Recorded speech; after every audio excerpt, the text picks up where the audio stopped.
नितिन जी, जी। राधे राधे महाराज जी। महाराज जी, गृहस्थ आश्रम में जाने से पहले अपने जीवन साथी से ऐसे कौन से प्रश्न पूछने चाहिए जिससे हमें पता चल जाए कि हमारे अनुकूल है या नहीं? भगवान से पहले प्रार्थना करनी चाहिए। आपके प्रश्नों से क्या होगा? हम गलत उत्तर दे दें तो क्या आप मान लेंगे? मान लो जैसे हम आपसे पूछ रहे हैं, आप ब्रह्मचर्य हैं, आपने कभी किसी को नहीं स्वीकार किया, तो आप कहेंगे मैंने किसी को नहीं स्वीकार किया, तो झूठ भी तो बोल सकते हैं। तो हमें भगवान से प्रार्थना करनी चाहिए कि हे भगवान, मुझे ऐसा जीवन साथी दो जो हमारे मनोनुकूल हो और धर्म के अनुसार चले। भगवान, अब तो बड़ा कठिन है, अब तो ऐसे जीवन साथी मिलने ही कठिन है, क्योंकि एक बच्चा 4 लड़कियों से संबंध बना चुका है, एक लड़की 4 बच्चों से संबंध बना चुकी है। बॉयफ्रेंड किया, ब्रेकअप, फिर दूसरे से, फिर ब्रेकअप, तीसरा बॉयफ्रेंड है, बोले चौथा बॉयफ्रेंड है। तो ये व्यभिचार प्रवृत्ति जिसकी बन चुकी है, वो भला एक पुरुष में कैसे टिक पाएगी? तभी तो देखो बहुत गंदगी फैल रही है, पति पत्नी के संबंधों में कड़वाहट आ रही है। 1 साल नहीं हुआ और डिवोर्स हो गया, क्या हो रहा है? ब्याह हुए 1 साल नहीं हुआ, डिवोर्स हो गया, ये क्या हो रहा है? या पत्नी पति को मार डाल रही है, या पति पत्नी को मारे डाल रहा है, ये सब क्या है? व्यभिचार प्रवृत्ति के कारण ही तो है। तो बच्चे इस बात को समझ नहीं रहे हैं। आज वो एक बच्चा कह रहा था एक दिन कि जिसके गर्लफ्रेंड ना हो तो लोग उसको बहुत, मतलब मित्र लोग उसे बहुत नीचा समझते हैं। मतलब वो अपना गर्व से वर्णन करते हैं कि मेरे 5 गर्लफ्रेंड है, उसे गर्व समझ रहे हैं। तो आजकल तो बच्चा की ये प्रश्न पूछो कि तुम पवित्र हो, तब तो तुम जीवन भर संशय में बने रहोगे। भगवान से प्रार्थना करो, पहले तुम पवित्र हो, पहले अपने को ब्रह्मचारी बनाओ और फिर भगवान से प्रार्थना करो कि हे नाथ, मुझे ऐसा जीवन साथी दो जो हमें धर्म के अनुसार आप तक पहुंचा दे, भगवत प्राप्ति करा दे, ऐसा जीवन साथी दो। तो ऐसा बच्चा चलना भगवान से, बकाया कोई प्रश्न मत करो। और जब हमने हाथ पकड़ लिया और हाथ समर्पित कर दिया, तो फिर दूसरे की तरफ देखे ना, अपने पति पत्नी से प्यार रखे, यही हम चाहते हैं। बाद में नहीं तो फिर जीवन बर्बाद हो जाएगा। अब तो भगवान से ही प्रार्थना करो कि वही सही मार्ग में हमें ले चलने वाला साथी, जीवन साथी दे, तो भगवान ही कृपा करे। नहीं तो बड़ा अपवित्रता फैल रही है, नशेबाजी, चाहे बच्चा हो चाहे बच्ची, व्यभिचार, ये खूब फैल रहा है, खूब फैल रहा है। ये बड़ी हानिकारक है हमारे भारत देश में। पवित्रता पूर्वक गृहस्थ धर्म निर्वाह करने की जो पद्धति है, उससे बिल्कुल खिलाफ पद्धति चल रही है। खुशी लड्डा जी, भीलवाड़ा से। राधे राधे महाराज जी। महाराज जी, जब मन में संदेह या विश्वास की कमी हो तो क्या करना चाहिए? नाम जप।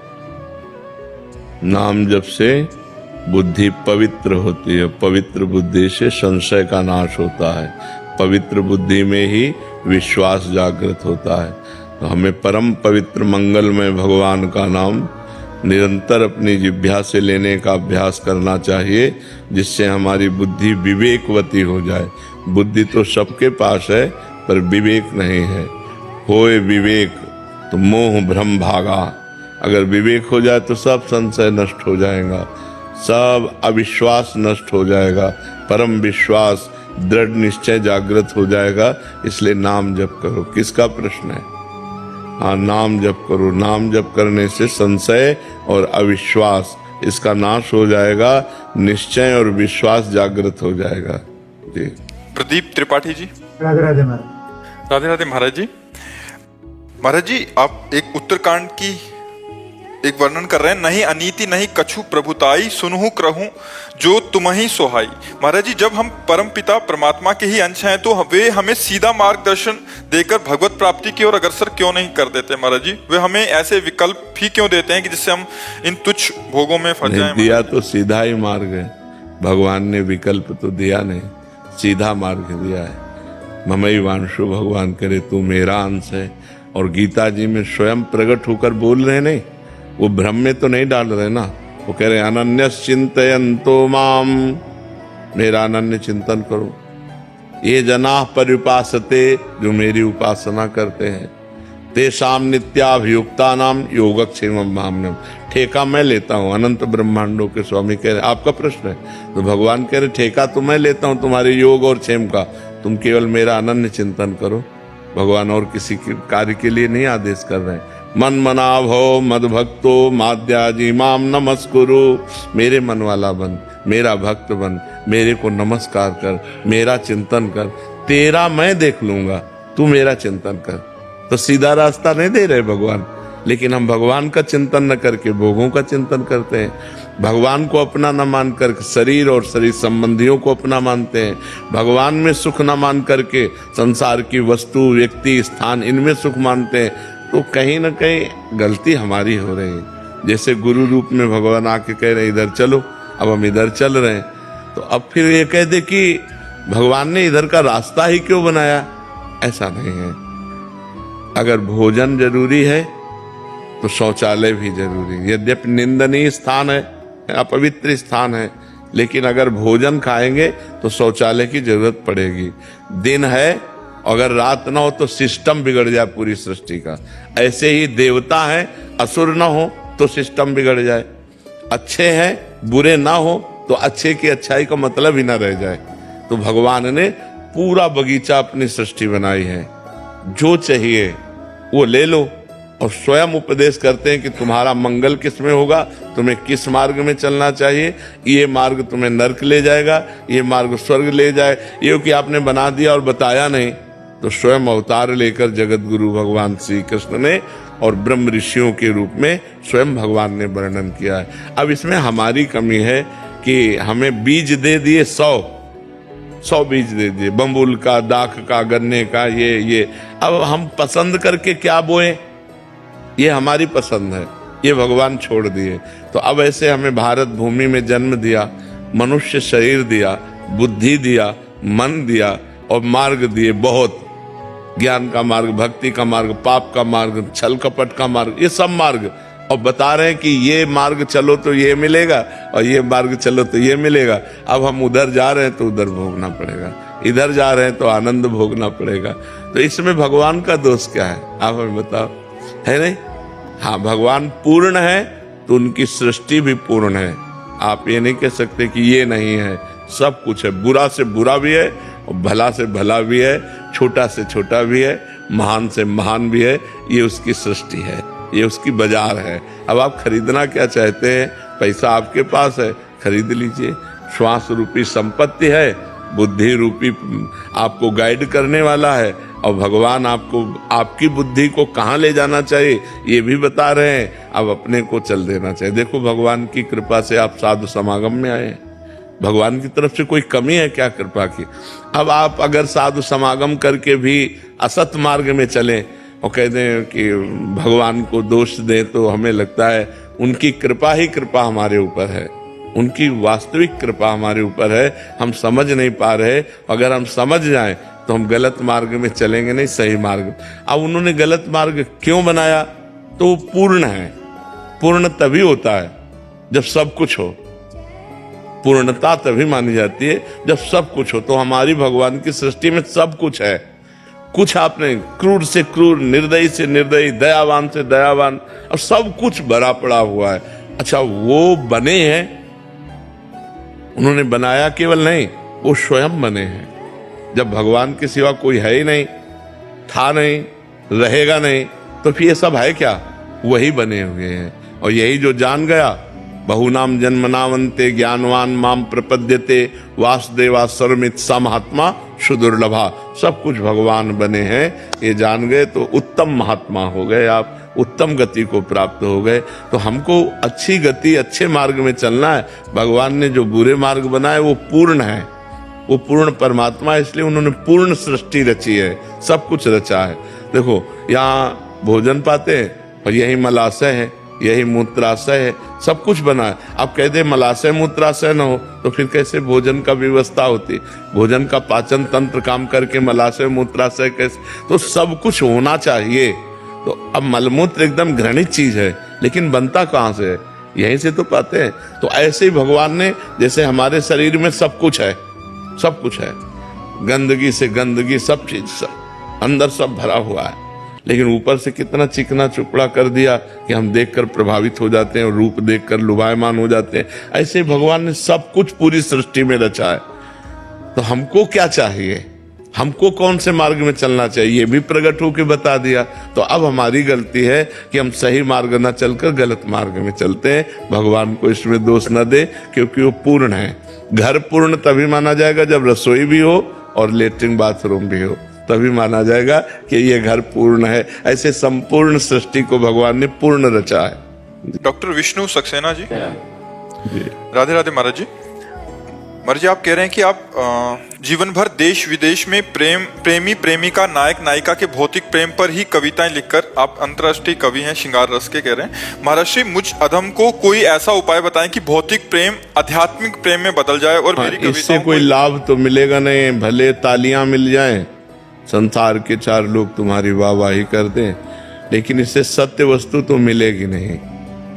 ये विलासिता के गान करने से 4 लोग संसारिक वाह वाह कह सकते हैं या हर्षित हो सकते हैं, लेकिन न तुम्हें मन की शांति मिलेगी, न औरों के मन की शांति मिलेगी।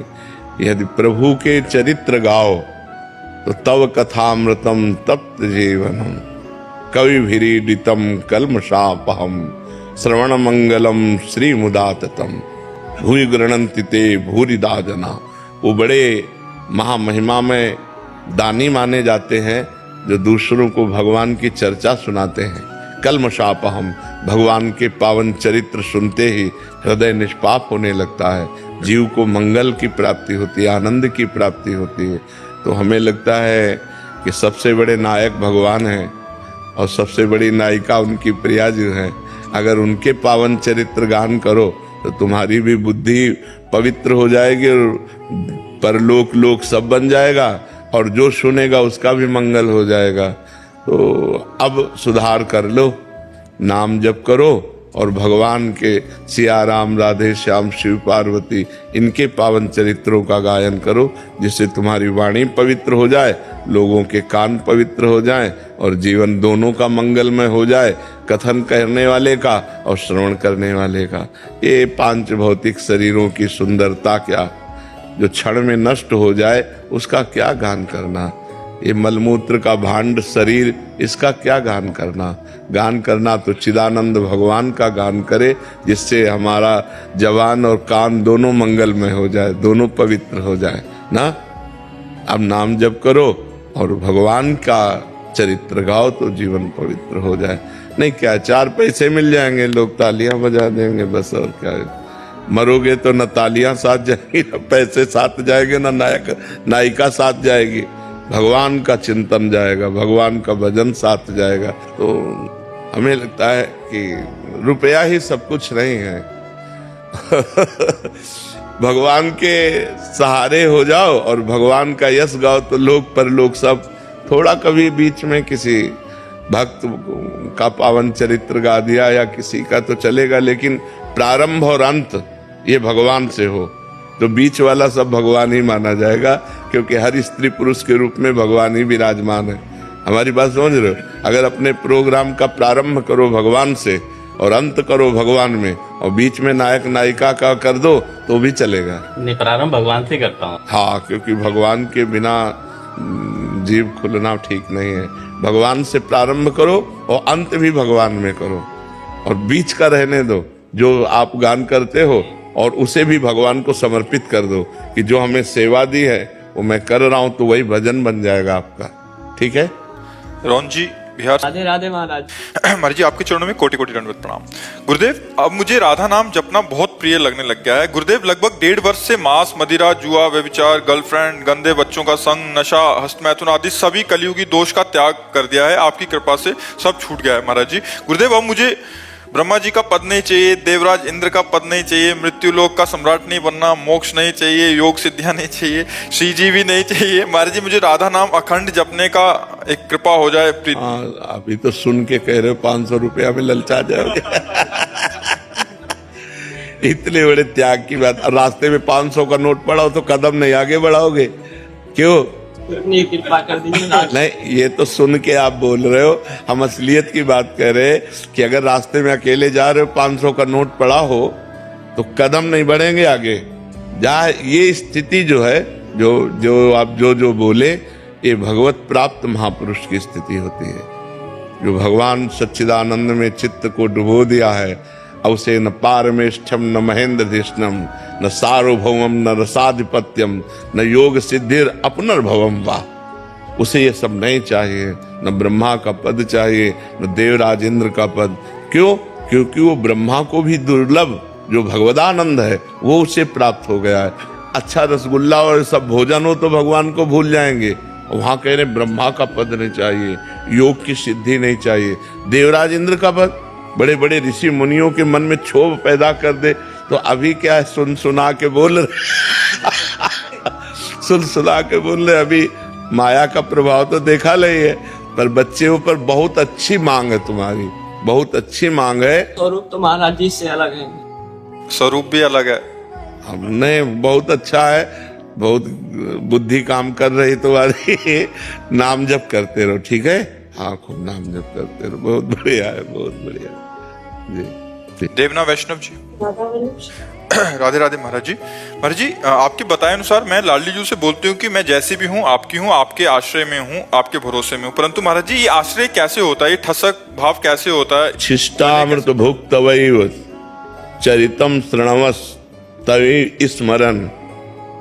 आपका उच्छिष्ट पाऊं तो हमारी जो शरणागति पुष्ट होगी तो बिना भोग लगाए ठाकुर जी को पावे ना। उच्छिष्टामृत भुक्तवैव, और आपके चरित्र कानों से सुनूं और आपका स्मरण करूं, और हमारे चरण जब चले तो ऐसी भावनाओं कि मैं आपकी प्रदक्षिणा कर रही हूं, आपके ही जनों का संग हो, इसी से शरणागति हो जाएगी। आपके चरणों का ध्यान, आपका उच्छिष्ट, आपकी लीला चरित्रों का श्रवण, आपके धामों की यात्रा, आपके भक्तों का संग, इसी से हमारा हृदय शरणागति के योग्य हो जाएगा। और जहाँ प्रभु की शरणागति हुई तो उठते बैठते चलते फिरते खाते पीते हर समय भगवान की याद बनी रहेगी। भगवान का स्मरण होना हर समय, यही साधना है। सबसे बड़ी साधना भगवत प्राप्ति की है कि उठते बैठते चलते फिरते हर समय राधा राधा राधा राधा स्मृति बनी रहे। अगर स्मृति नहीं है तो फिर ठीक नहीं है, स्मृति बनी रहना चाहिए। क्या भाव है आपका? महाराज जी आश्रय कैसे होता है, ये ठसक का भाव हाँ, कैसे होता है? यही इसी से आश्रय। गले कैसे पड़ा जाता है, गले कैसे पड़ा? यही इसी से प्रभु की जूठन पाना, प्रभु का चरणामृत पीना, प्रभु की लीला कथा सुनना, प्रभु के भक्तों का संग करना, प्रभु के धाम तीर्थों की यात्रा करना, और प्रभु के प्रति भाव रखकर सबको प्रभु में देखना। बस प्रभु ही प्रभु है तो आश्रय हमारा पुष्ट हो जाएगा। रमाकांत शर्मा जी गाजियाबाद से। श्री हरिवंश महाराज जी, गुरुदेव, जीवात्मा के शरीर की मृत्यु होने पर श्री जी से विशेष दैन्य भाव से प्रार्थना करने पर दोबारा जीवित वो जीवात्मा हो सकती है? कदापि नहीं। जब आयु खत्म तो फिर खत्म। अगर जीवित प्रार्थना करने से हो जाती तो कौशल्या जी को वैधव्य सहना ही नहीं पड़ता। जिनके पुत्र राम जी हैं, दशरथ जी को जिला देते नहीं ना। भगवान ने अपने पिता को नहीं जिलाया तो औरों की बात जान। आयु खत्म तो फिर खत्म, फिर कोई प्रार्थना कोई उसमें। हाँ, कुछ महापुरुषों में ऐसा देखा गया कि अपनी आयु उन्होंने उनको दे दी। ऐसा देखा गया कि वो संकल्प किए और अपनी आयु का हिस्सा उनको दे दिया, तो उससे फिर उनकी आयु। लेकिन जितनी श्वासें जिस जीव की हैं उससे ज्यादा एक श्वास भी नहीं ले सकता। यहाँ का क्रम है, जो विधना ने लिख दिया, छठी राव के अंक, राय घटे न तिल बढ़े, रहुरे जीव निशंक। नहीं, बड़े बड़े भक्त जो है ना, वो अपने भक्तों के लिए भगवान से प्रार्थना करके उनकी रक्षा कर लेते। लेकिन आयु जहाँ समाप्त तो समाप्त। भगवान ने अपने वंश को भी नहीं बचाया। 88 करोड़ यदुवंशी आयु समाप्त तो आपस में सब लड़ करके और शरीर पूरा कर दिए। तो जहाँ जिसकी आयु पूरी होनी है उसे नहीं बचाया जा सकता। आपके पास कोई उदाहरण है कि बचाया जा सकता है? अगर बचाया जा सकता तो बड़े बड़े ब्रह्म ऋषि, बड़े बड़े महात्मा, देखो वशिष्ठ जी जैसे, जो नई सृष्टि की रचना कर दें, वो नहीं बचा पाए दशरथ जी को। जाना है तो जाना है। यहाँ से जब जो घड़ी जो श्वास बस उसमें खत्म। इसीलिए जितनी श्वासें हैं हर श्वास में नाम जप करो, अच्छे आचरण करो, कोई पाप कर्म ना हो पावे, ज्यादा जीने की आशा न रखो। जितनी श्वासें उतने में काम बना लो। मान लो मेरी अब एक श्वास रह गई, हमने राधा बोला, इसी से भगवत प्राप्ति हो जाएगी। हमें 100 श्वासों की जरूरत ही नहीं है। एक श्वास हो और अच्छे आचरण हो और राधा नाम हो, कृष्ण नाम हो, हरि नाम हो, उसी से काम हो जाएगा। बहुत श्वासें हैं गंदी आदतों में, गंदे आचरणों में, तो उसका कोई महत्व नहीं रहा। जीने का क्या महत्व? लोग समझ रहे हैं, बेविचार कर रहे हैं, मांस खा रहे हैं, दूसरे जीवों को काट रहे हैं, हिंसा, ये क्या तुम्हारा जीना? क्या नरक का सामग्री तैयार कर रहे हो? अगर एक श्वास भी है तो अच्छे जियो, राधा राधा राधा, दूसरों को सुख पहुंचाओ, दूसरों का मंगल करो। तो मेरी जहाँ तक जानकारी है उसके अनुसार एक श्वास भी आगे नहीं बढ़ सकती। जितनी निश्चित श्वासें हैं उतनी ही निश्चित रहेंगी। जी मनोज दास जी, जिंद। भद्राधि। महाराज जी, दीक्षा के बाद यदि साधक की मृत्यु हो जाए तो उसकी झोली, माला, आसन का क्या किया जाए? नदी में प्रवाह कर दे, यमुना गंगा आदि नदी में। जो उसके ठाकुर जी हैं, उसकी झोली माला है, उसको विसर्जित कर दी जाते हैं। जी महाराज जी, घर में अगर ठाकुर जी की कोई सेवा करने वाला हो तो सेवा कर सकते ठाकुर सेवा कर सकता है, माला नहीं। माला को तो उसी के साथ विसर्जित हैं? कर, चरण पादुका? हाँ, उसके साथ विसर्जित कर देनी चाहिए। यदि सेवा करने वाला शिष्य है तो अपने गुरु की चरण पादुका रख सकता है, लेकिन ऐसा नहीं तो फिर वो विसर्जित कर देनी चाहिए। और ग्रंथ आदि? वो भी साथ ही। हाँ, स्वामी राम सुखदास जी ने अपने ग्रंथ, अपना माला, अपनी सामग्री सब चिता में पहले लिख दिया था। कोई भी लेगा नहीं, हमारे साथ चिता में ही जलाई जाएगी। सब चिता में से उनके साथ हो गए। वो किसी पावन नदी में यदि उनकी रुचि है तो अपने अनुयायियों को दे सकते हैं। कोई लेने वाला अगर है वो देना चाहे, नहीं देना चाहे तो उनकी जो दिनचर्या की चीज, माला है, झोली है, ग्रंथ है, ठाकुर जी हैं, वो उन्हीं के साथ प्रवाहित कर। महाराज जी, जो ग्रस्त में है महाराज, ये तो विरक्त का मार्ग। उनके परिवार में लोग होते हैं तो वो माला झोली तो उन्हीं के साथ जाएगी। हाँ।